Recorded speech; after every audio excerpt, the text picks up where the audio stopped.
The dramatic climax of a year in which Indonesia repudiated the communists and the one-man rule of Sukarno began the night of October 1st, 1966, a year to the day the communists tried to seize the country. Assembled was a special military tribunal. On trial was Dr. Subandrio, next to Sukarno the most powerful man in Indonesia. He was Deputy Prime Minister, Foreign Minister, head of the State Secret Police, boss of the anti-American state news agency. He was also President Sukarno's closest friend and confidant. His trial was particularly significant because it helped establish that Sukarno himself clearly had a role in the communist coup. It was Sukarno who protected Subandrio in the palace after the coup attempt. When students ransacked Subandrio's foreign office and discovered correspondence between him and Red China's foreign minister Chen Yi planning the coup, they stormed the palace, threatening to behead Subandrio. Only then was he imprisoned. The charges against him include treason and conspiracy. The evidence showed Subandrio helped the 3 million-strong Communist Party, its initials PKI, to plot and carry out the coup, including the mass murder of Indonesia's military high command. It was charged that he welded the Indonesia-Peking axis, stole government funds, invented stories to discredit the United States, and conspired with Red China to smuggle guns to Indonesia's communists. Haji Dr. Subandrio pleaded innocent to all the charges. He was found guilty and sentenced to death.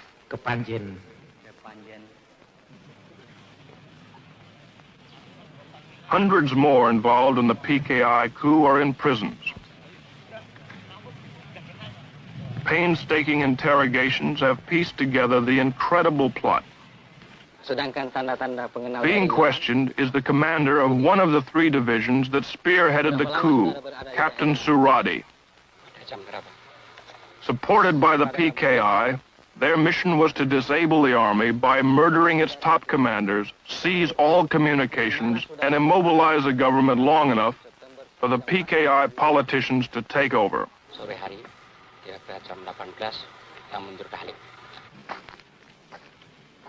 The cells on death row are filled with the plotters. Only because General Suharto and Nasution escaped their murderers and rallied loyal army units was the coup crushed. Colonel Latif here tried to kill General Nasution, was wounded in the process, and now awaits trial. During the coup, Latif directed tactical operations. General Parman, chief of the Army Intelligence, was killed by this man. He shot General Yani, chief of the army. Here the murderer of the deputy chief of staff. Lance Corporal Hargiono missed General Nasution, but shot his sister and infant daughter 5 times.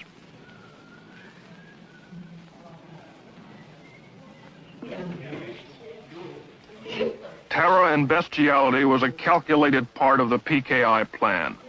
They even had special mutilation squads made up of girls. The night of the coup, Enda here tortured Nasution's aide to death with a razor. They call it death of 1,000 cuts. Sex orgies went on before the torture ceremonies got underway.